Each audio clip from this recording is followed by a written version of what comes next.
शांति।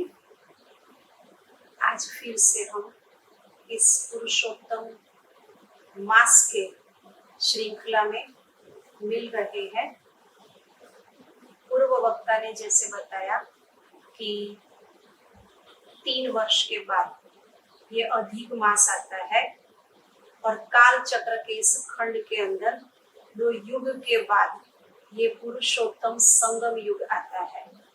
तो पुरुषोत्तम संगम युग का न जानने के कारण प्रतीकात्मक रूप में हम पुरुषोत्तम मास मनाते हैं। इस पुरुषोत्तम मास के अंदर कहते हैं कि जितना हो सके उतना दान पुण्य करो, जप तप करो, तीर्थ यात्रा करो, व्रत नियम रखो, सत्संग आदि करो, और वो करते हैं। लेकिन ये जो सब हम कर रहे हैं, क्या उसको सही रूप में हम जान रहे हैं? उसका यथार्थ अर्थ हम समझ रहे हैं? इसीलिए आज इस कड़ी में हम जानेंगे कि ये पुरुषोत्तम मास हम क्यों मना रहे हैं।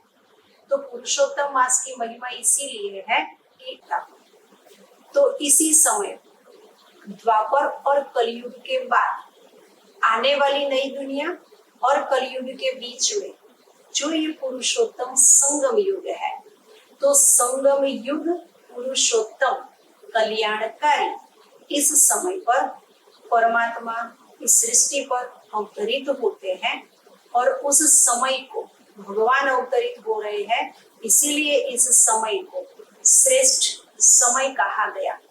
और इस समय परमात्मा की श्रीमत के आधार पर हम जो कुछ भी करते हैं उसका बहुत पदम गुणा जमा होता है। लेकिन प्रतीकात्मक रूप के अंदर शास्त्र अनुसार पुरुषोत्तम मास मनाते हैं। कहते हैं कि पूरा साल भर जो कुछ भी नहीं किया है वो इसके अंदर कर ले तो उसका बहुत समय का जमा हो जाएगा।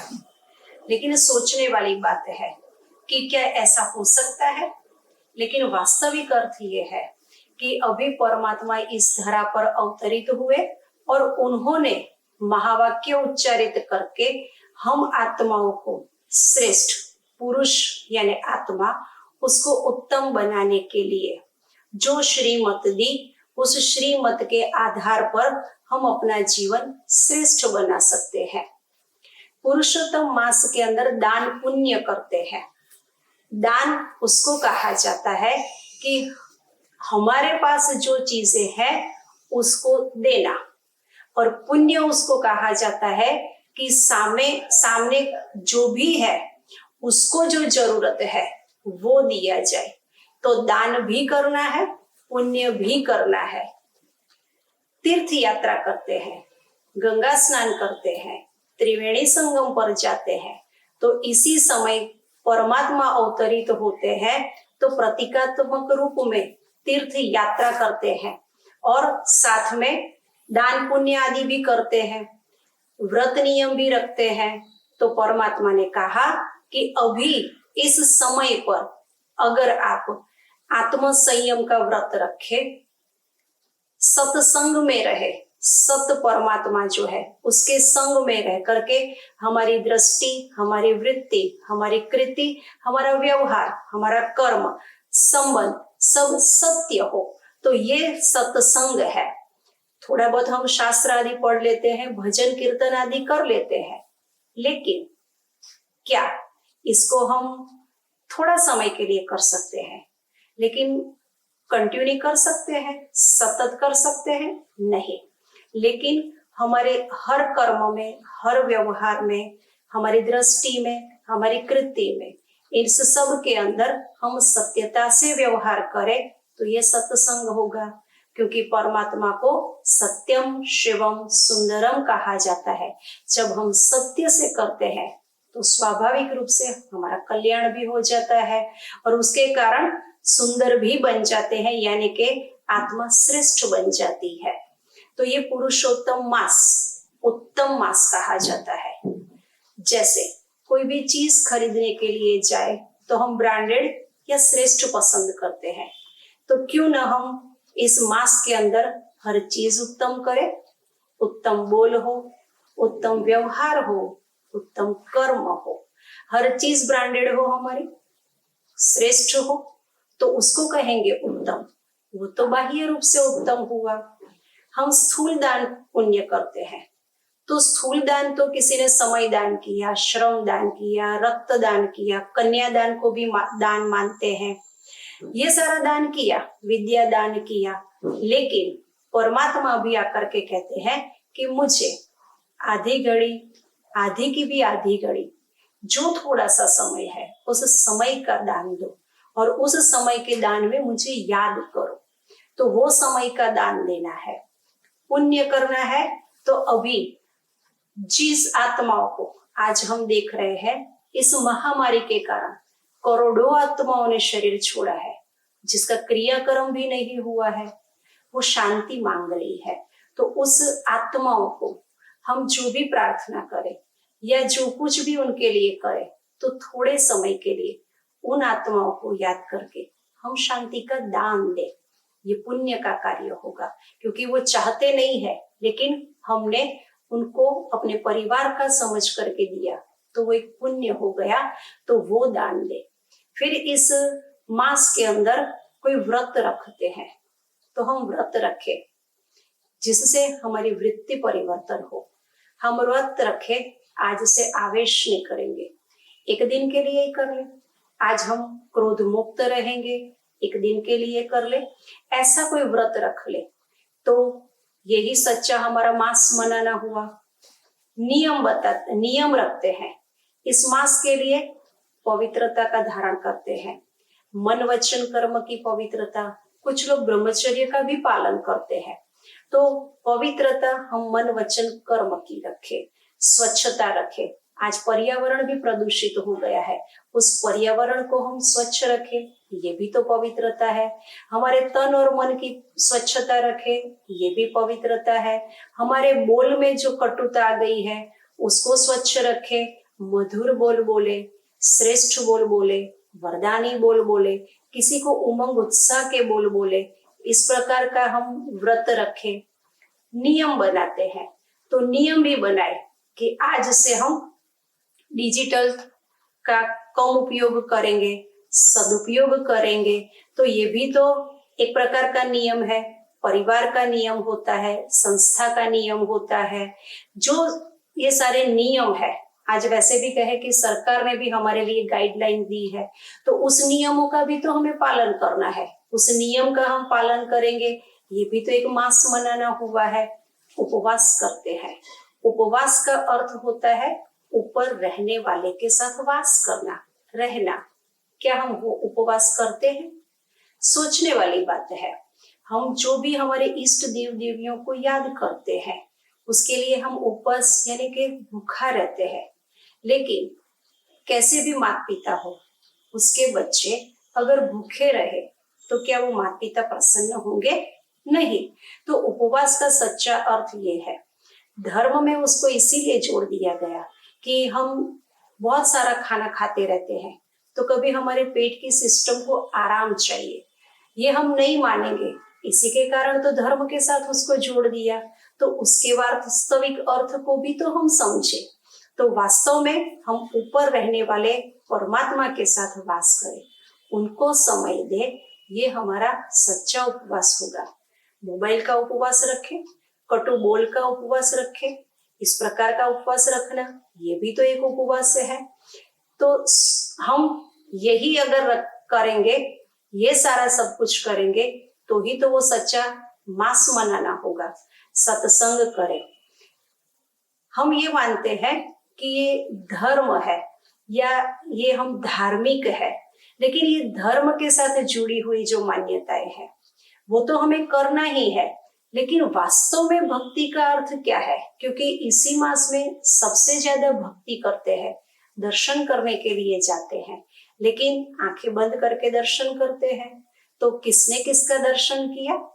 तो हमें खुली आंख रख करके भगवान के साथ, पूर्व वक्ता ने बताया था कि हम उनके साथ संबंध जोड़े। अगर उनके साथ हम संबंध जोड़ेंगे तो ही तो हम उनको अच्छी तरह से याद कर सकेंगे। अभी तक भक्ति के अंदर हम क्रिया कांड जप तप दान पुण्य तीर्थ यात्रा माला ये सब करते रहे, लेकिन इसको एक क्रिया के रूप में करते रहे। क्या हमने कभी किसी अपने इष्ट के साथ संबंध जोड़ा? जब संबंध जोड़ते हैं तभी तो उसकी फीलिंग आती है, तभी तो उसकी भासना आती है, तभी तो उसका हम अनुभव कर सकते हैं। हमारे प्राचीन के अंदर हमारे भक्त शिरोमणि को याद करें तो क्या उन लोगों ने क्रियाकांड किया? नहीं। मीराबाई, भक्त नरसिंह मेहता, तुकाराम, कितने सारे के हम नाम ले, उन लोगों ने भगवान के साथ एक संबंध जोड़ा था। और जहां संबंध गहरा होता है वहां याद नहीं करना पड़ता है, आपे ही उसकी याद आती है और उसकी याद में हम लीन हो जाते हैं। तो आओ हम सब मिल करके इस प्रकार से इस मास को मनाएं। प्रतिदिन रोज एक संकल्प करें, केवल एक दिन के लिए, और कोई एक अच्छा संकल्प करे और उस संकल्प को हम निभाए, उसका अनुभव करें और भगवान के साथ हमारा रिश्ता जोड़े। लेकिन अफसोस की बात है, आज तक प्रकृति से भी लिया, हर एक से हमने लेने की चाहना रखी। क्यों रखी? क्योंकि हम खाली हो गए हैं। हमको सुख चाहिए, हमको शांति चाहिए, हमको प्रेम चाहिए, हमको आनंद चाहिए, हमको सारा अच्छा व्यवहार चाहिए। ये सब हमें चाहिए, हम देना तो जानते ही नहीं है। इस पर एक छोटी सी बात याद आती है कि एक कंजूस था। एक बार वो एक पुलिया पर से गुजर रहा था और वो पानी में गिर गया। अब वो बह रहा था उस पानी के साथ, तो पुकार करने लगा, बचाओ बचाओ। वहां से एक भला आदमी गुजरा और उसने कहा कि लो, मुझे तुम अपना हाथ दो। तो वो नहीं दे रहा था। फिर कहा कि तुम मर रहे हो, तुम हाथ दो। फिर उस भले आदमी को याद आया कि इसने जीवन भर किसी को कुछ दिया ही नहीं है, तो वो कैसे हाथ अपना दे सकता है। फिर उसने कहा कोई बात नहीं, तुम मेरा हाथ ले लो। तो उसने फटाक से हाथ पकड़ लिया और उसको बचा दिया। शायद हमारी भी वही स्थिति हो गई है। हम सबसे मांग रहे हैं और सबके पास सब एक दूसरे से मांग रहे हैं, और जब मांग रहे हैं और मिल नहीं रहा है, तो भगवान ने भी कहा कि अगर मैं इनसे कुछ मांगूंगा तो इनके पास तो देने के लिए कुछ है ही नहीं। इसीलिए कहा भगवान ने कि कोई बात नहीं, तुम मेरा हाथ ले लो, तुम मेरे साथ रहो, तुम मेरे साथ सब कुछ संबंध जोड़ो, मैं तुम्हें भरपूर कर दूंगा। तो ये यही समय है जिसके अंदर हम भगवान के साथ सारे रिश्ते जोड़ दें और रिश्तों का अनुभव करें।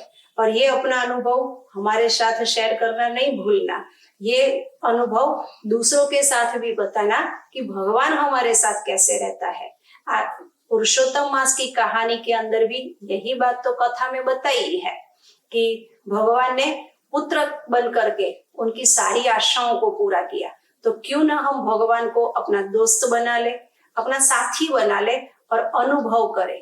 क्योंकि वर्तमान समय के अनुसार अगर हमारे पास कोई अच्छा साथी नहीं होगा तो क्या कर सकेंगे? वो अच्छा साथी ही तो हमारी साथ निभाएगा। व्हाट्सएप पर हम कितने सारे मैसेज फॉरवर्ड कर देते हैं और देखते हैं ये बहुत अच्छा कोटेशन है, लेकिन क्या उस कोटेशन को जीवन में अनुभूति की? फॉरवर्ड तो फटाफट कर देते हैं। तो इसी प्रकार हम इसी अच्छी बातों को जीवन में धारण करें तो ही ये मास मनाना होगा। नहीं तो हर 3 साल में ये मास आता है, हम मना लेते हैं, भूल जाते हैं। लेकिन इसके पीछे का आध्यात्मिक रहस्य ही यही है कि आत्मा की शक्ति क्षीण हो गई है, उसको आत्मा की आत्मिक शक्ति की जरूरत है। और आत्मा की शक्ति को कौन भरपूर करेगा? जरूर आत्मा का पिता ही तो करेगा। तो वो आत्मिक पिता हमारा जो परम आत्मा है, जो इस सृष्टि पर आ चुका है और वो अब कह रहा है आओ बच्चे, चलो मेरे साथ, मैं जैसा कहता हूं वैसा तुम करो। और समय बहुत नजदीक आ गया है। वर्तमान समय की परिस्थितियों को हम देख रहे हैं।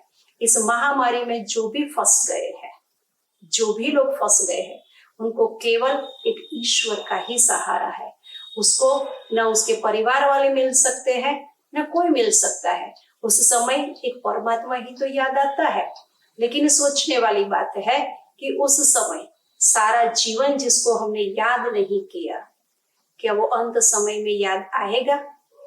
उस समय तो वो दुविधा में होगा, अपने बारे में सोचे, परिवार के बारे में सोचे या परमात्मा के बारे में सोचे। तो बार बार अगर 0 नंबर डायल करो, जो भगवान के साथ जोड़ता है उसका नेटवर्क हमेशा मिलता है। तो उसी कवरेज क्षेत्र में रहे, सुरक्षा चक्र सबको चाहिए ना, तो परमात्मा की छत्र छाया में रहे। तो चलो आज से एक संकल्प करते हैं, रोज एक प्रार्थना करेंगे, मैं सुरक्षित हूँ, मेरा परिवार सुरक्षित है, मेरा सोसाइटी सुरक्षित है, मेरा शहर सुरक्षित है, मेरा देश सुरक्षित है, मेरा राज्य सुरक्षित है। इस सुरक्षा चक्र के अंदर चलेंगे, यही इस मास का मनाना होगा। ओम शांति।